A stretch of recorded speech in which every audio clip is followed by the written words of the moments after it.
बैलहंगल तालुक्यातील नेगिनहाळ गावामध्ये झालेल्या पत्नी राजेश्वरी हत्या प्रकरणी आरोपी पती फकीरप्पा याला अटक करण्यात आली असल्याची माहिती जिल्हा पोलीस अधीक्षक के रामराजन यांनी दिली।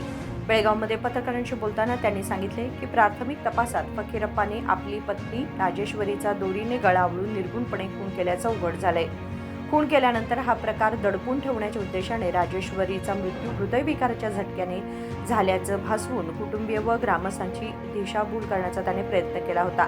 मात्र शवविच्छेदन अहवाल आणि पोलिसांच्या सखोल तपासामुळे हे नाट्य उघडकीस आलं असून खून झाल्याचं स्पष्ट झालंय।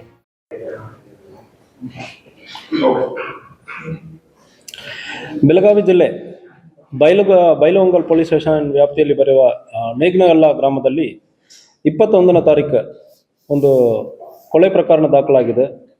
ಸೊ ಅವತ್ತು ರಾತ್ರಿ 21ನೇ ರಾತ್ರಿ ಸುಮಾರು 12:30 ಗಂಟೆ ಸಂದರ್ಭದಲ್ಲಿ ಒಂದು ವ್ಯಕ್ತಿ ಫಕೀರಪ್ಪ ಬಸಪ್ಪ ಎಂದು ವ್ಯಕ್ತಿ, ಒಂದು 28 ವಯಸ್ಸಿರೋ ವ್ಯಕ್ತಿ, ಅವನಿಗೆ ಮದುವೆಯಾಗಿ ಸುಮಾರು ಒಂದು 3 ವರ್ಷ ಆಗಿದೆ।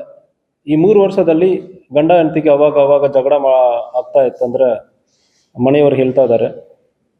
21ನೇ ತಾರೀಕು ರಾತ್ರಿ ತನ್ನ ಹೆಂಡತಿಯನ್ನು ಮಲಗಿರುವ ಸಂದರ್ಭದಲ್ಲಿ 21 ವಯಸ್ಸವರು ರಾಜೇಶ್ವರಿ ಎಂಬುವರು, ಇವನು ಕೂಲಿ ಕೆಲಸ ಇವನು ರೈತರ ಕೆಲಸ ಮಾಡ್ಕೊಂಡಿರ್ತಾನೆ, ಹೆಂಡತಿ ಮನೆಯಲ್ಲಿ ಇರ್ತಾಳೆ, ರಾತ್ರಿ ಜಗಳ ಮಾಡಿರ್ತಾರೆ ಮತ್ತು ರಾತ್ರಿ 12 ಗಂಟೆಗೆ ಹಗ್ಗದಿಂದ ಕುತ್ತಿಗೆಯನ್ನು ಸ್ಟ್ರಾಂಗ್ಯುಲೇಟ್ ಮಾಡಿ ಕೊಲೆ ಮಾಡಿರ್ತಾನೆ। ಸೊ ಅಂತ ಸ್ಟ್ರಾಂಗ್ಯುಲೇಟ್ ಮಾಡಿರೋ ಸಂದರ್ಭದಲ್ಲಿ ಅವರ ಕೈಯಲ್ಲಿ ಕೂಡ ಕಿರ್ಚಾಡುವ ಸಂದರ್ಭದಲ್ಲಿ ಗೋಡೆಯಲ್ಲಿ ಹೊಡೆದು ಕೈಯಲ್ಲಿ ಸ್ವಲ್ಪ ಗಾಯ ಆಗಿದೆ। ಇಮಿಡಿಯೇಟ್ಲಿ ತಕ್ಷಣ ಅವರು ಡೆತ್ ಆಗಿರ್ತಾರೆ ಮತ್ತು ಇವನು ಅಕ್ಯೂಸ್ಡ್ ಫಕೀರಪ್ಪ ಡೆತ್ ಆಗಿರುವ ಹೆಣ್ಮಗಳು ತಾಯಿಗೆ ಕಾಲ್ ಮಾಡಿ ಹೇಳುವ ಸಂದರ್ಭದಲ್ಲಿ ಅವರು ಬಂದು ಇನಿಷಿಯಲಿ ಹಾರ್ಟ್ ಅಟ್ಯಾಕ್ ಅಂದರೆ ಹೇಳಿದ್ದಾನೆ, ಬಂದು ಇದು ಸ್ಟ್ರಾಂಗ್ಯುಲೇಷನ್ ಮಾರ್ಕ್ ನೋಡುವಾಗ ಅದಾದ್ಮೇಲೆ ಇಲ್ಲೆಲ್ಲ ಸೂಸೈಡ್ ಮಾಡ್ಕೊಂಡಿದ್ದಾರೆ ಅಂದರೆ ಹೇಳಿದ್ದಾನೆ ಮತ್ತು ಪೊಲೀಸ್ ವಿಚಾರಣೆಯಲ್ಲಿ ಇದು ಪ್ರೈಮಾ ಫೇಸಿ ಕೊಲೆ ಮಾಡಿರೋದು ಕಂಡು ಬಂದಿದೆ। ಸೊ ಈ ವಿಚಾರದಲ್ಲಿ ಅಕ್ಯೂಸರನ್ನು ಅರೆಸ್ಟ್ ಮಾಡಲಾಗಿದೆ।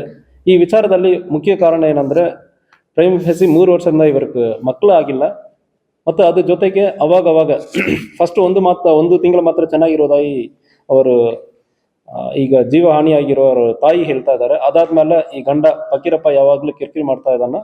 ಸೊ 21ನೇ ತಾರೀಕು ಕೊಲೆ ಮಾಡಿರೋದು ಕಂಡು ಬಂದಿದೆ।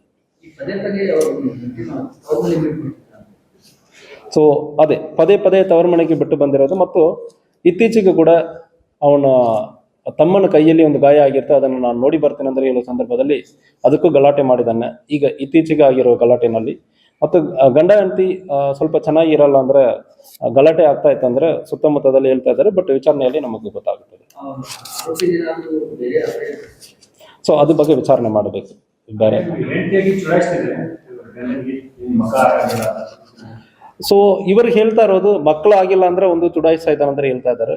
ಅದಲ್ಲದೆ 1 ತಿಂಗಳಿಂದ ಮದುವೆ ಆಗಿ 1 ತಿಂಗಳು ಮಾತ್ರ ಜೊತೆಗೆ ಚೆನ್ನಾಗಿರೋದಾಗಿನೂ ಅದಾದ್ಮೇಲೆ ಅವಾಗ ಕಂಟಿನ್ಯೂಸ್ ಗಲಾಟೆ ಇರುವುದಾಗಿ ಕೂಡ ನಮಗೆ ಹೇಳಿದ್ದಾರೆ।